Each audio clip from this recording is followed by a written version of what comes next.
Sanden. I'm a senior data scientist at Netflix, and this is Lesh. He's a senior software engineer working on the resilience engineering team. And we're here today to talk about infrastructure experimentation with Spinnaker and how you can embrace change through these new technologies and methodologies. So experimentation as a concept is quite popular right now. You may be familiar with like A/B testing technologies and methodologies. And we typically say A/B methodology is used for testing products and feature releases. But today we're not going to be talking about testing products or features. We're going to be talking about testing infrastructure. So you want to make changes to your infrastructure. How do we do that safely and to do it in a more measured way? And this is necessitated by the fact that continuous integration and delivery along with deployment automation allows us to move at a faster and faster rate. Evolving our infrastructure ever so slightly every day, every hour, every minute. And every time we decide to make a change to our environment, we have the opportunity to introduce regressions or issues. And so over time, the rate of change of our environment goes up, but also the probability of something going bad goes up over time as well. And while this curve is just kind of an arbitrary curve, the reality is that the faster we go, the more likely we are to cause something to go wrong. And this has real-world implications. So Netflix, we want to ensure that all of our members have a great quality of experience to ensure that when you want to watch that brand new television show or movie, you hit the play button, that it actually does. And this is an example of a news article that came out where we broke that promise and we had an issue. But more importantly, we want to make sure every individual user has a great experience. And in this case, Courtney had a little bit of an existential crisis. And these are the things we want to prevent. And with that, that's where experimentation can come in and help us. Experimentation as a technique allows us to really minimize the blast radius of, say, changes, and to also allow us the opportunity to be more measured. So this is kind of a very high-level picture of what we mean by, quote, infrastructure experimentation, where we have some change we want to make to the infrastructure or something we want to measure. We roll it out, and we send a little bit of traffic to it. And this little bit of traffic is going to allow us to kind of get a sense or a feel of how's this new feature, how's this new change going to impact our overall infrastructure. A key important takeaway here is that we are, again, routing a very, very small amount of traffic to the experiment while the rest is going to some, say, production system. Now, we need some way to accomplish all of this. We need some mechanism for doing this delivery. And for us, that delivery mechanism is Spinnaker. It is our delivery vehicle of choice in this case for helping to orchestrate experiments. Spinnaker is a very powerful tool, and we're taking advantage here of kind of the orchestration capabilities that Spinnaker offers.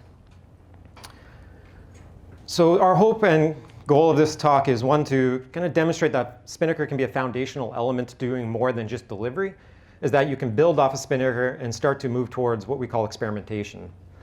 And then from that, we're going to kind of demonstrate and show how you can build further on experimentation and move more towards automating experiments and eventually get into the end goal of what we call continuous experimentation, where these concepts and methodologies are integrated into your software development lifecycle and something that happens every day.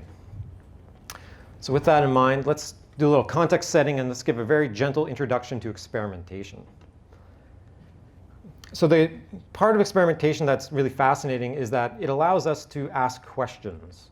It allows us to make observations and to formulate those into some type of experiment. And at the core of experimentation is this idea of forming a hypothesis, some question we want to answer.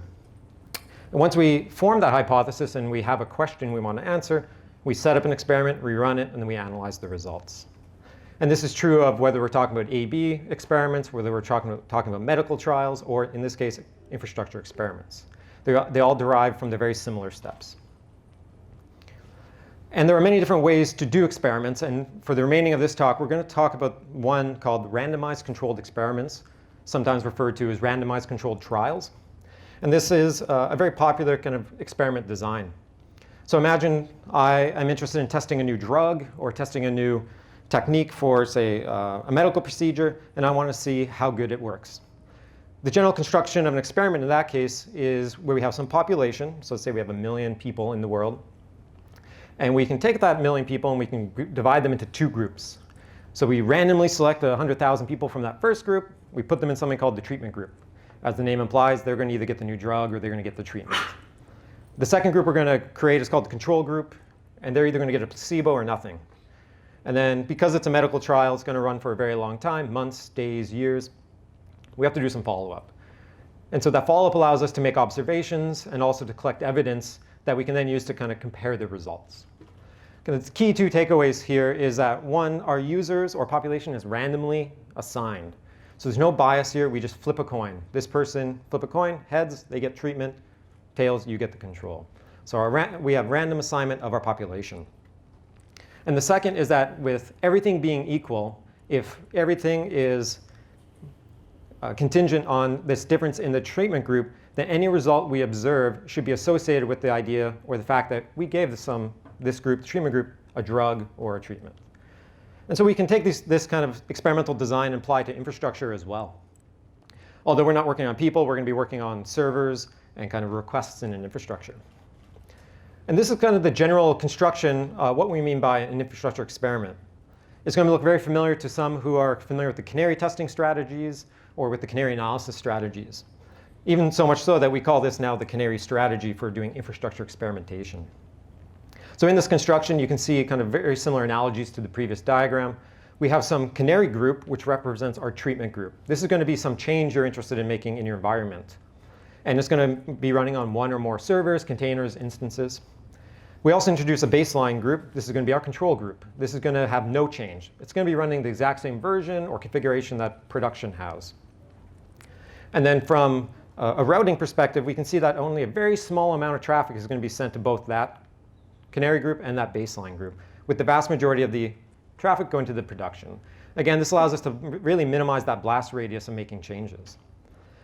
Now, important characteristic is that this routing layer should be routing our requests in a very randomized fashion. There should be no bias or inherent stickiness to the requests such that you would get, say, a bunch of the same requests going to baseline and none of those going to the Canary. Again, we want that randomized allocation of requests going to all the servers. Then from that, we're going to collect evidence, very similar to our prior example, and then we'll do some analysis. But this is our general Canary strategy for doing infrastructure experimentation. Now, there are many different types of experiments you may want to do in your infrastructure. And we've loosely kind of broken them down into 4 categories here. There's going to be overlap between these. For example, there might be overlap between system and performance. But the general 4 categories are, let's say you want to deduce or assess safety or risk of any change you're making in the environment. And that could be maybe you're making a change to your code, you may be adjusting a property, and you want to set up an experiment to be able to validate or measure how does that change impact your environment, or what's the safety of that, or how safe is that change to make. Second category is a systems test or a systems experiment, where you might be interested in tuning or changing various aspects of the base system. So for example, let's say you want to change the underlying instance type or container parameters. You can run an experiment to validate or to measure kind of those differences. The third being performance. In this case, maybe you want to tune thread pools, concurrency limits, some aspect of the application, and you want to measure and see how well that performs. And then finally, we introduce something called the resilience category of experimentation types. And this includes kind of 2 categories: chaos testing or chaos experimentation, and load testing. In a lesson a little bit later in the presentation, we'll go into further detail on these 2 categories specifically. So let's go through a quick example to kind of ground this in more of a concrete example. So let's say I own an application. It's a back-end microservice. It's just a request response service. It takes a piece of unit of work in and responds. So I have a bunch of servers represented by little green chiclets or boxes here. And they're part of some application cluster or deployment. And they're all fronted by some load balancer. And for this example, let's say it's doing round robin. So it's just the load balancer is just sending requests equally or in some randomized fashion through all of the servers. And for construction of the problem, let's say we're dealing with live production traffic here. So a very simple example of a microservice. And it's also collecting telemetry and metrics. And let's say as a developer, I noticed that there's a bug in my application. It's throwing a lot more errors. It's throwing more 500s or 400s. And I have an idea of how I want to fix that, or I have an idea of what's causing the problem. So I want to use experimentation to address that. So what I have to do is I have to go back to our experiment construction. And if we recall, I need to form a hypothesis. So I have a general idea that I have a bug in my service. I need to fix it. And then I want to measure it. So we need to design some type of question around that. And that's where kind of a hypothesis will help us. And so in this case, I know that I need to implement a fix. So we can construct our hypothesis around if we do this thing. So if I implement this fix, then we should observe a reduction in our server HTTP errors. You can see that this is constructed as an if-then statement. If I do this, then this should happen.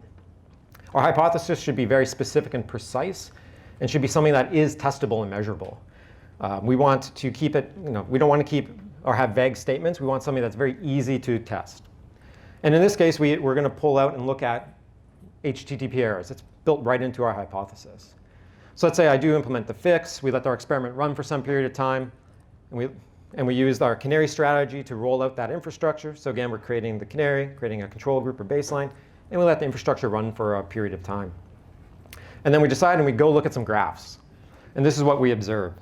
So in this case, the blue line or big blue squiggly line is the measurements collected from the baseline group. And so that's the error rate. But we can see by introducing our fix, the error rate is now quite considerably lower. And so we can make some general conclusions about this, that by implementing the fix, we do observe a reduction in our HTTP errors. Therefore, our hypothesis has been validated. Now, the power of experimentation comes in the fact that we can ask follow-up questions. The experiment's done, and we can go back and now ask more exploratory questions as well. And we can construct additional hypotheses. So for example, if we said if we implement the fix, we should not observe a change in some of our utilization metrics as well.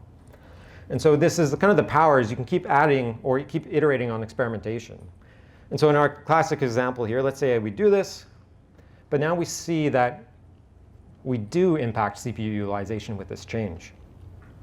And so the red line in this case represents the CPU utilization of the Canary or our change, and the blue for the baseline or the control group. And this is a very powerful concept because it now allows us to kind of trade off the decisions here. Is, are we willing to accept a higher CPU utilization for a reduced error rate? And now we have very precise measures. We can now say, with some confidence, how is this going to be scaled up into our production environment?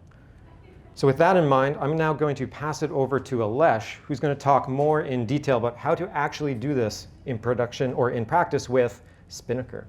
At Netflix, we are also quite heavy users of Spinnaker. That shouldn't come as any surprise. And we use Spinnaker every day to deliver our software artifacts to production. And that's why it makes Spinnaker a great candidate for introducing the value of experimentation into the lives of our software developers. So in this section, we want to talk about how to orchestrate an experiment, and more specifically, how you can do it using Spinnaker. So if we revisit the phases of the experiment that we have defined, we can see that we could probably easily try to run an experiment manually. So we could ask ourselves a question, deploy some clusters, let them run for some time. Hopefully they will be handling some traffic, and then after some time we'll just look at the dashboards and evaluate the success or failure of the experiment. But that would be quite error-prone and manual, so we don't want to do that. Instead, if we look at these steps, we actually can realize that there are some features already available today in Spinnaker that can help us with this orchestration of the experiment. So for the hypothesis formulation, we can use the Canary config. So the Canary config is the UI element that is today implemented in Spinnaker that allows you to define metrics that you want to look at for your experiment. You can group the metrics together into categories and then assign values. So that way you are defining sort of a formal specification of what your hypothesis is. Here is a simple example, or actually an example of a Canary config that we are using at Netflix. Here, one of the categories that we are looking at are the request rates. And we would like to, as part of this hypothesis, we would like to verify that the error rates are not going up once we are running the experiment, and also the successful RPS are same as the baseline Canary that we are running, baseline cluster that we are running. Going specifically into the single metric definition, this is how we are defining that for the error rates, we are interested in the increase. So we want to fail the Canary if there is an increase in error rates. And we also quantify the effect size of this increase, which is 20%. So if there's more than 20% errors recorded by the Canary cluster, then we want to fail the experiment, comparing to the baseline cluster. And then in the bottom, you can define how you want to fetch these metrics or these values for these metrics from your monitoring system. So in this case, we are using Atlas, but of course, Spinnaker integrates with many other monitoring tools, so you will be able to use them to define where the metrics are coming from. So that is from the Canary config. The next step is that you want to deploy or you want to set up your experiment. So that's what you can do with Spinnaker using the deployment stage. This is where Spinnaker really excels at.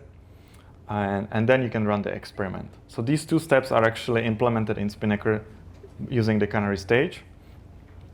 And the purpose of this whole stage is to deploy the clusters and let them run and then gather enough data or evidence for the final step of your experiment, which is the analysis stage. Here we can see a simple example of the Canary stage being used in a pipeline. So you can just add it to, for example, a deployment pipeline. And then once the Canary runs, it will run the Canary analysis in one of the stages of the pipeline. Either the Canary analysis will either succeed or fails, and that can also stop your pipeline or let it proceed to the deployment stage. So we have the Canary stage defined, we have gathered enough data, and we have the Canary config defined. So that's why we can analyze the data, and we can make a judgment on if this should be a successful experiment or not.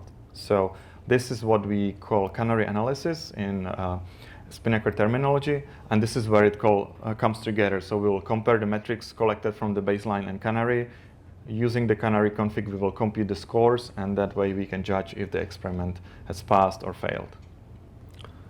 Here is an example of such an experiment that we have run.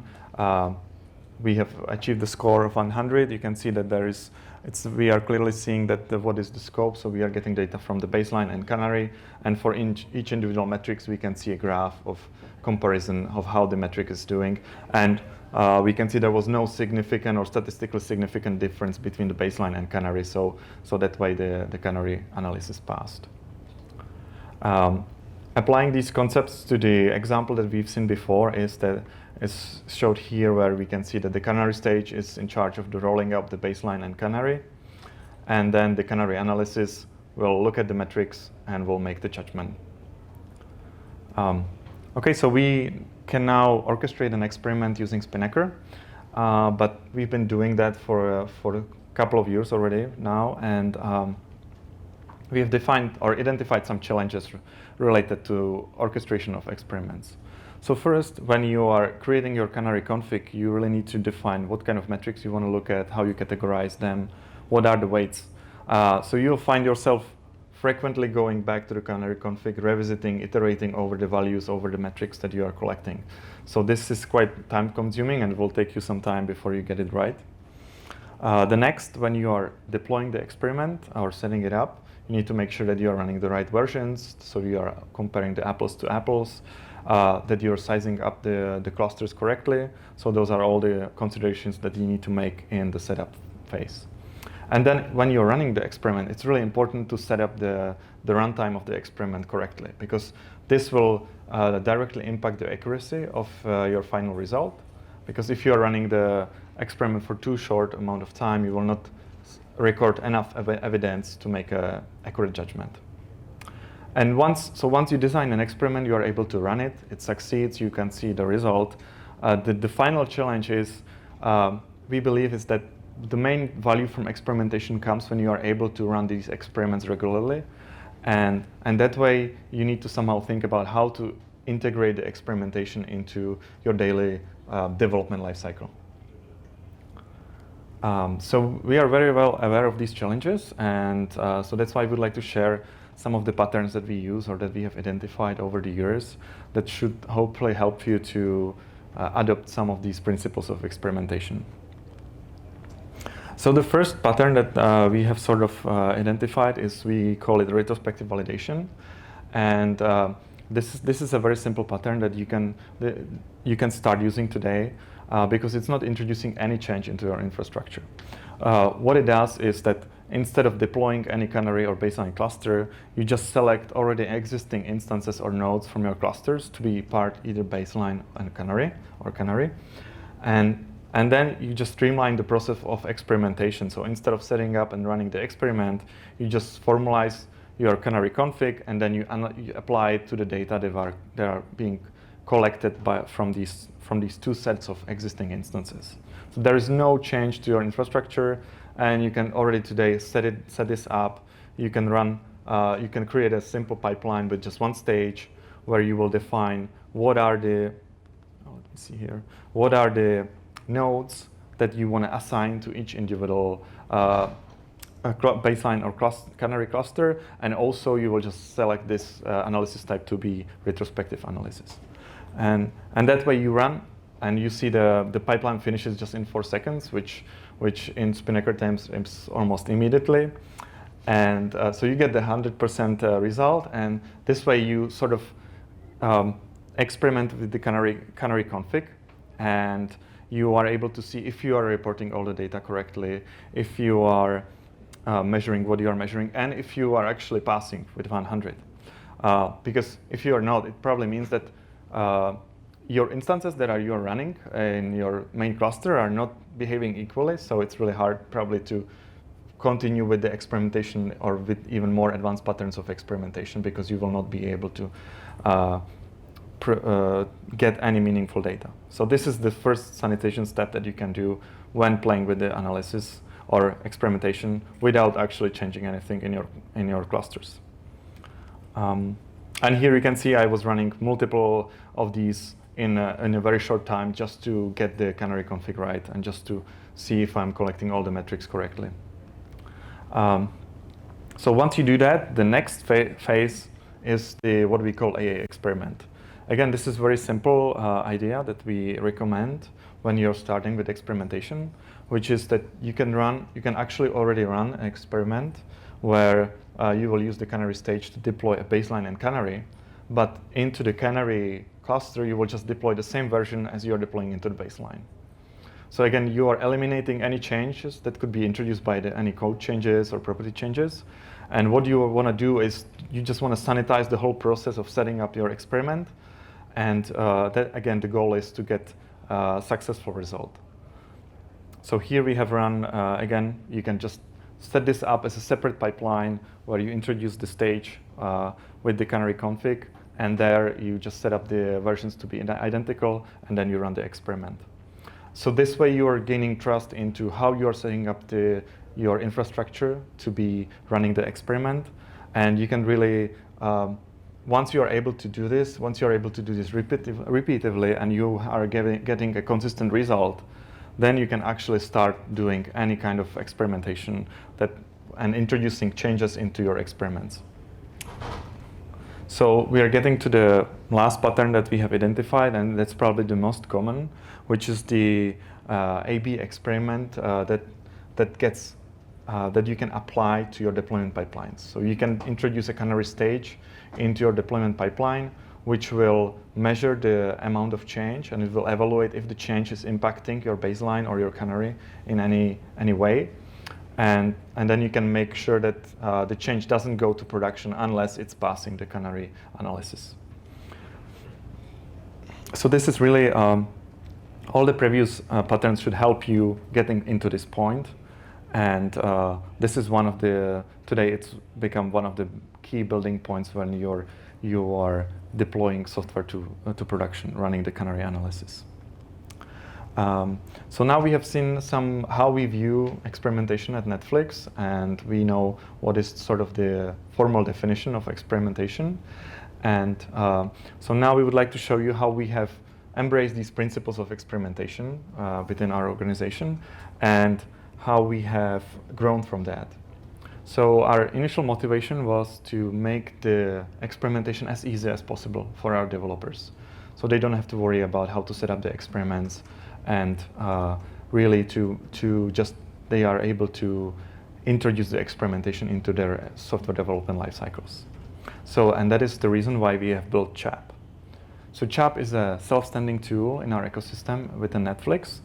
It is built outside of Spinnaker. It is leveraging Spinnaker in many other places, but we have specifically decided to build this tool as a separate tool because we want to, everything in CHAP is designed around the experiment. Experiment is the first-class entity in this system.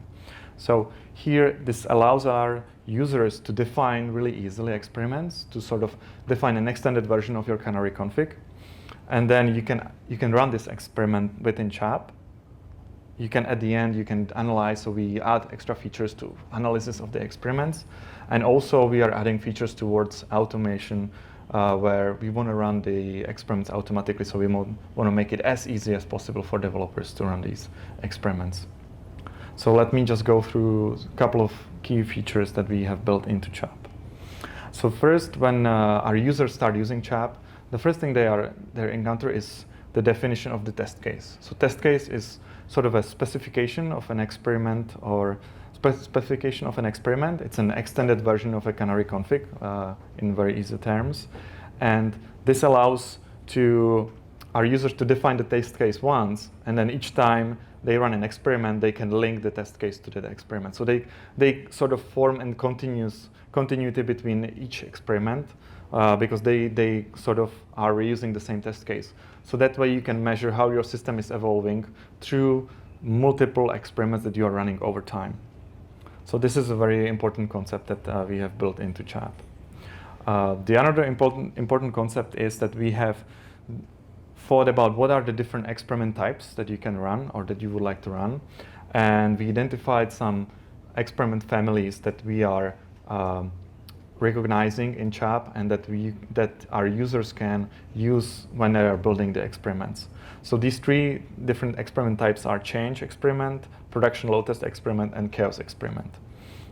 So for the change experiment, this is a very extending on the idea of the strategy of Canary Strategy. So we will deploy a baseline in Canary, CHAP will deploy those two, and we'll run the experiment, we'll monitor the health of these two clusters, and then at the end we'll generate the report. So that's very similar to what we have seen, what you could accomplish with the Canary config. So the next experiment that is a bit more involved and or advanced is the production load test experiment. Also within Netflix known as squeeze experiment. So here you start again with a baseline and Canary, both taking the same amount of traffic. But as you progress with the experiment, you're running it, the CHAP is acting as a sort of control plane for the routing layer, and it's in well-defined steps, it's routing more and more traffic to the Canary. And then during the experiment, we are monitoring the Canary all the time, and we are measuring how the Canary is behaving under this increased load. And this gives us multiple benefits of this experiment or results of this experiment.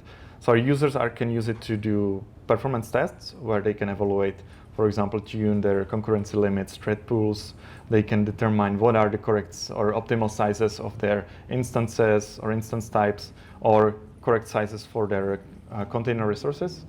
But also this gives us, in the end, this gives us a very clear number for what's the highest number of requests this instance can sustain for an important amount of time. And that way we can use this information when we are scaling our clusters, where we are capacity planning, and also we can use it as parameter for our horizontal autoscaling of these clusters.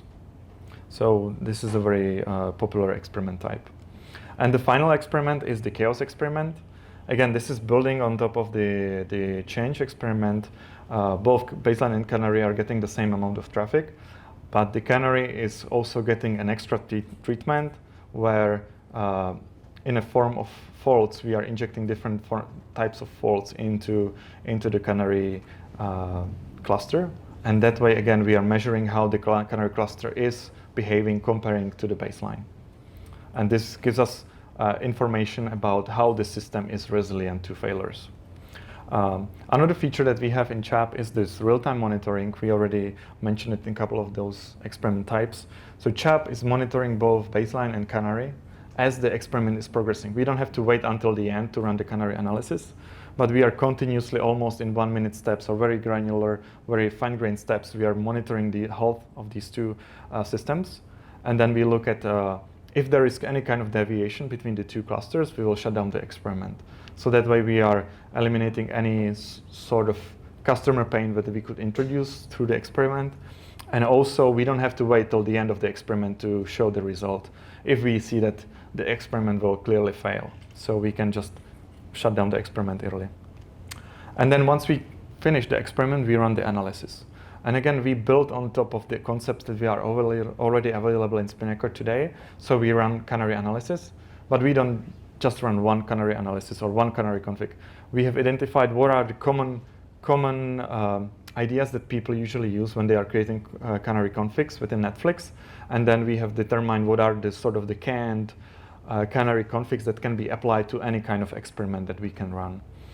And that way, users don't really have to define or maintain these Canary configs, and we just automatically apply them to any experiment that we run. Of course, users can define their own extra custom configs for any specific experiment.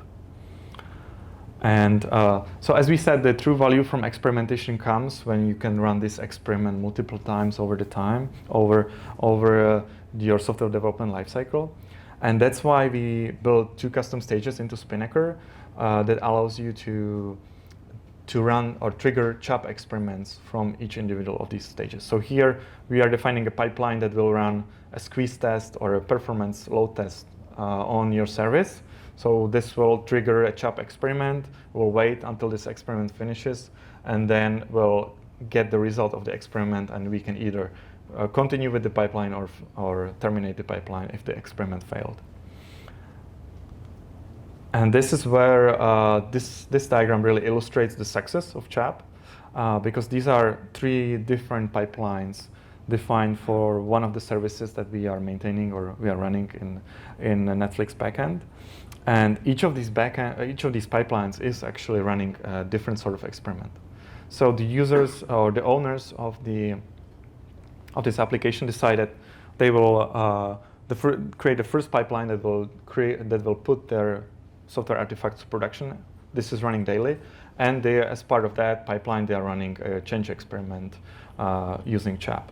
So the second pipeline is the chaos experiment that is running once a week, again tracking any resiliency regressions. So again, formalized as a pipeline. And then the last pipeline is a performance load test that is running every day, again tracking any performance regressions if you're in your application. So this way, the service owners of this application were able to embrace CHAP and introduce it into their everyday pipelines. And now we would like to also, as I said, we are leveraging, when we are implementing CHAP, we leverage many tools within Netflix ecosystem. So now we would like to just show you how we are using them, just to illustrate how once you embrace Spinnaker, how easy it is to build on top of that. So let's say we want to conduct an experiment on the My Service. So we'll using the CHAP, we'll define a test case, we'll start a new experiment using this test case. During the experiment setup, CHAP will contact Spinnaker, and Spinnaker will roll out the baseline and Canary clusters. Also, during the setup, we instruct the routing layer to send traffic to these new clusters. And also optionally, if this is a chaos experiment, we can also set up the fault injection service for this experiment. During the run of the experiment, we are continuously monitoring the health of both of the clusters. We can shut down early, and then once we finish, we use again Spinnaker to run Canary Analysis on all these Canary configs that are defined for this specific experiment. So this is illustrating how we've been able to leverage Spinnaker to actually sort of design these advanced types of experiments. And this brings us to the conclusion. So what we wanted to say is that Spinnaker is a really important tool when you want to make really advanced deployment flows for your infrastructure. But this is not really the end of the journey. Once you do that, this is only opening all the new horizons where you can run different types of experiments or different types of activities on top of your orchestrated infrastructure. And that's why we define experiment to just to show you what we believe are the principles of experimentation and how those can be applied effectively to experiments that you can run on top of your infrastructure. And once you do that, this opens the door to automation, to definition of more advanced experiment types. And then, so this is where the CHAP sits. And then once we have CHAP, you can just introduce the continuous integration or experimentation into your software development life cycles. And with that, I wanted to thank you for your attention. And if you have any questions, we'll be happy to answer those. Okay, thank you. And we have stickers. So. All right, thank you, Alex. Thank you. Yes, any questions from the group? I'll hand over the mic. Confirm that chat is open source. Is it open source? It's not, unfortunately. Any other questions? Have you considered of using any kind of artificial traffic instead of real traffic to do this Canary Analysis experiments? Because if you want to use real traffic to do this kind of thing, one thing is like traffic varies from time to time, and the second point is it can be very costly of using real traffic. Like the user behavior, like the user can be impacted. Yes.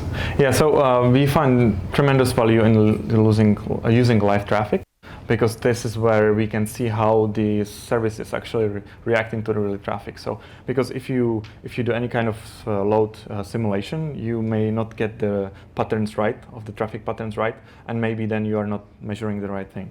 But so that's why the live traffic scenario is really important for us, and that's where we focused first. But also it is true that we are evaluating different sorts of ways how to generate traffic, either simulate it or capture and replay. So we are definitely looking into these different options. Yes.